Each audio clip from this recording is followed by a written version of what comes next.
नमस्कार, प्रखर राजपूत को देख रहे हैं आप और इजराइल, फिलिस्तीन, लेबनान सहित पूरी दुनिया की खबरों के साथ एक बार फिर से आपके सामने हाजिर हुआ हूं। और आज इस वीडियो में हम आपको बताएंगे कि कैसे सीज फायर को लेकर जो अपडेट निकल के सामने आई है, इससे तो ये फिक्स हो रहा था कि सीज फायर हो गया, लेकिन इजराइल ने जो हरकतें की, इससे ये भी कंफर्म हो रहा है कि इजराइल कभी भी सीज फायर नहीं चाहता। वहीं आज मार्को रूबियो ने ऐसा ऐलान कर दिया है कि आप किसी भी मुल्क में हो, अगर आप इजराइल के खिलाफ कुछ बोलते हैं या फिर फिलिस्तीन के पक्ष में कुछ बोलते हैं तो आपके साथ क्या कुछ होगा, इसके बारे में भी आपको वीडियो में अंत तक बताऊंगा। वही भारत और पाकिस्तान को लेके भी आज कुछ अहम अपडेट निकल के सामने आई। क्या फिर से दोनों देश एक दूसरे के खिलाफ खड़े होंगे?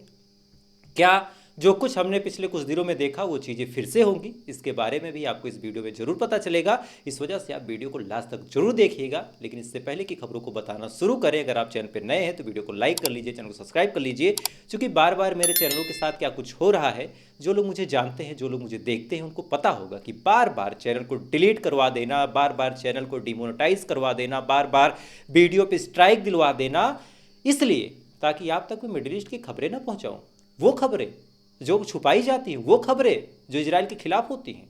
लेकिन प्रयास यही है कि एक भी खबर न छूटे।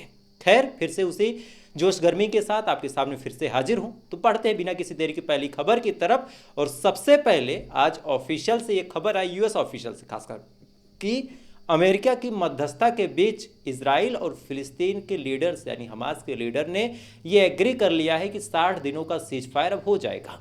इस 60 दिन के सीज फायर में ना ही इजराइल फिलिस्तीन पे हमला करेगा, ना ही फिलिस्तीन की तरफ से कोई रॉकेट इजराइल की तरफ दागा जाएगा। और इस 60 दिन में 10 बंधकों का आदान प्रदान होगा, यानी इजराइल के 10 लोग छोड़े जाएंगे, कुछ जिंदा होंगे, कुछ मुर्दा होंगे, और बदले में कई सारे फिलिस्तीनियों को छोड़ने का काम इजराइल करेगा। अब ये खबर जब निकल के सामने आई तो हम सभी ने राहत की सांस ली। हम सभी ने सोचा कि चलो अब कम से कम 60 दिनों तक हमें ना वीडियो बनाने की नौबत पड़ेगी, ना ही कोई ऐसी चीज होगी, ना ही वहां पे मजलूम मारे जाएंगे।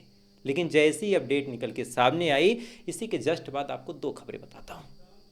दरअसल पहली खबर निकल के सामने आई लेबनान से।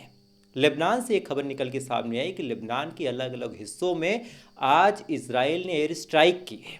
अलग अलग हिस्सों में, वो भी शहर के अंदर घुस गए। इन हिस्सों में सबसे पहला फिला है, दूसरी जगह कफरा है और तीसरी जगह तेहरा है। इन तीनों ही जगहों पे इजराइल ने आज भारी एयर स्ट्राइक की। क्योंकि क्या वजह थी, इसके बारे में अभी तक इजराइल ने अपना ऑफिशियल पक्ष नहीं रखा। इजराइल ने यह नहीं बताया कि हमने एयर स्ट्राइक क्यों की। और लेबनान के ऑफिशियल यानी लेबनान की जो गवर्नमेंट है, जो वहाँ की मौजूदा सरकार है, उसने भी कुछ नहीं कहा कि भाई हमारे ऊपर हमला हुआ, क्योंकि सरकार अपने मुंह से कैसी ये बात एक्सेप्ट करेगी। सरकार का तो काम है कि अपने ऊपर या फिर अपने साथ जो गलतियां उसको छुपा लो। लेकिन वहाँ के जो लोकल न्यूज चैनल हैं, उन्होंने बताया कि आज इजराइल ने 3-4 जगहों पे भारी एयर स्ट्राइक की। अब आप सोचिए, एक तरफ फिलिस्तीन के साथ सीज फायर की बात, दूसरी तरफ लेबनान के ऊपर हमला। अब इधर लेबनान के ऊपर हमला हो ही रहा था कि इधर एक खबर और निकल के सामने आई। ये खबर आज इजराइल के ऑफिशियल हैंडल से आई। दरअसल आईडीएफ यानी इजरायली डिफेंस फोर्स ने फिलिस्तीन और गजा के एक बड़े इलाके को इवैक्यूएशन ऑर्डर दे दिया, यानी एक बड़े हिस्से को खाली करवाने का आदेश दे दिया। अब सोचिए, एक तरफ सीज फायर की बात, एक तरफ ये डिसाइड हो रहा कि अब दोनों एक दूसरे के ऊपर हमला नहीं करेंगे, और दूसरी तरफ क्या, सीज फायर की बात पे खाली करवाने का आदेश।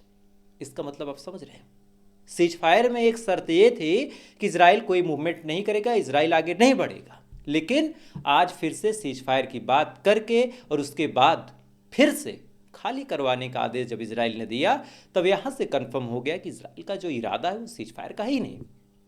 इजराइल नहीं चाहता सीज फायर हो। अमेरिका, इजराइल, ये तमाम लोग मिलकर खेल रहे हैं, तमाम लोग मिलकर वही गेम कर रहे हैं कि हम अब सीज फायर के बारे में सोच रहे हैं। अब सीज फायर होगा कैसे, इसकी बात आप समझिए। सीज फायर का ऐलान इन्होंने कर दिया। ऐलान करने के बाद इधर इजराइल ने खाली कराने का आदेश दे दिया। हो सकता है घंटे 2 घंटे में इजराइल इन इलाकों पे हमला भी कर दे। अब जब हमला कर देगा तो कम से कम 5-6 किलोमीटर इजराइल और आगे बढ़ जाएगा, और जैसे ही आगे बढ़ जाएगा इसके बाद सीज फायर की बात हो जाएगी। सीज फायर की बात जब हो जाएगी तो इजराइल की आर्मी जहां है वहीं रुक जाएगी। जब रुक जाएगी उसके बाद जंगबंदी हो जाएगी, तो सामने वाली पार्टी कुछ कर नहीं सकती। 60 दिन बाद जब सीज फायर फिर से ओपन होगा, तब इजराइल कहेगा कि भाई हम तो यहां पहले ही थे, यहां हमको हटाने को क्यों बोला जा रहा? तो सीज फायर के नाम पे भी इजराइल बड़े आराम से 5-10 किलोमीटर जमीन कब्जा कर लेगा। और यही प्लान है कि हर सीज फायर के ऐलान से पहले इजराइल खाली करवाने का यानी इवैक्यूएशन ऑर्डर दे देता है। और इस चीज को आप क्रिटिसाइज नहीं कर सकते, इस चीज के खिलाफ आप सवाल भी नहीं उठा सकते। क्योंकि आज मार्को रूबियो ने क्या कुछ कहा, मार्को रूबियो ने आज बड़े साफ साफ अंदाज में कहा कि अगर कोई इजराइल के खिलाफ बोलता है या फिर इजराइल के खिलाफ क्रिटिसाइज्म वाला काम करता है, क्रिटिसिज्म करता है, यानी इजराइल की बुराई करता है, इजराइल की मुखालफत करता है, तो उसको किसी भी सूरत हाल में वीज़ा नहीं मिलेगा अमेरिका का।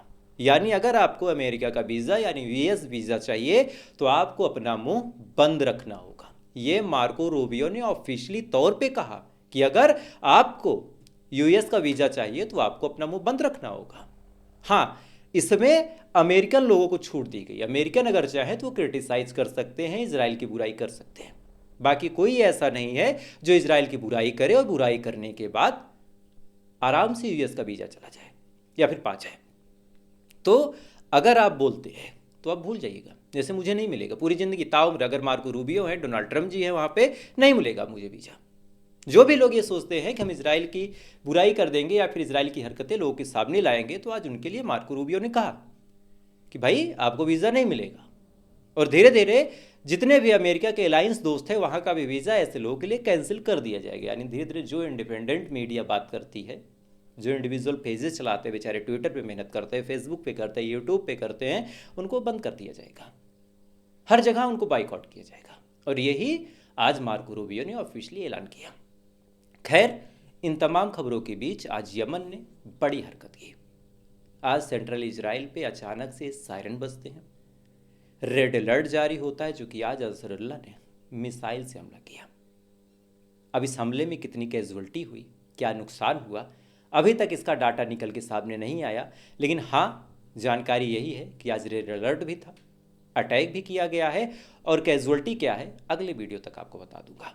खैर, आज ये मिडिल ईस्ट की बड़ी अपडेट थी कि एक तरफ सीज फायर की बात, दूसरी तरफ लेबनान पे एयर स्ट्राइक, तीसरी तरफ इधर गाजा को भी खाली करने का आदेश, और चौथी तरफ अगर आप बुराई करते हैं तो आपको वीज़ा नहीं मिलेगा। ये तमाम चीज़ें चल रही है। इधर नसरुल्लाह ने भी अटैक किया है। तो जिस हिसाब से एक खबर है कि सीज फायर होगा, वहीं 5 खबरें हमले की आ रही, तो हम किस दिशा में जाएं? खैर, जो भी होगा आपको चंद घंटों में फिर से अपडेट दूंगा। लेकिन आज भारत और पाकिस्तान से जुड़ी एक खबर है, और ये खबर ना केवल हैरान करने वाली है बल्कि काफ़ी चौंकाने वाली है। दरअसल भारत और पाकिस्तान के बॉर्डर के पास भारत के अंडर जितने स्टेट थे, जितने शहर थे, आज वहाँ पे फिर से मॉक ड्रिल की प्रैक्टिस की गई। यानी ऐलान हुआ था 5 बजे तक मॉक ड्रिल की प्रैक्टिस होनी थी, पिछली बार भी हुआ था। इसके बाद क्या, ऑपरेशन सिंदूर हुआ था। तो इस बार भी मॉक ड्रिल का आदेश तो था, लेकिन 5 बजे के बाद अचानक से न जाने क्या हुआ कि मॉक ड्रिल कैंसिल कर दिया गया। तो अब ये ऐसा क्यों हुआ, और क्या सच में कोई ऐसा बड़ा प्लान है या फिर ऐसे ही नॉर्मली प्रैक्टिस हो रही है, जो कि एसेंशियल ज़रूरी चीज़ है अगर आप बॉर्डर के पास रहते हैं? ये तो वक्त बताएगा। लेकिन हाँ, ऐसा सच में हो रहा। खैर, आज की ये बड़ी खबरें थी, और मिडिल ईस्ट और भारत की तमाम खबरों के साथ मैं कुछ घंटों में आपके सामने फिर से हाजिर हो जाऊंगा। लेकिन आपसे भी मुझे कुछ चाहिए। चैनल को बार बार डिलीट किया जा रहा, तो आप भी थोड़ा सा सपोर्ट दिखाएं, चैनल को सब्सक्राइब करें, अपने दोस्तों से शेयर करें, अपना नाम कमेंट करें, ताकि धीरे धीरे हम लोग फिर से उसी मुकाम पे आ जाएं।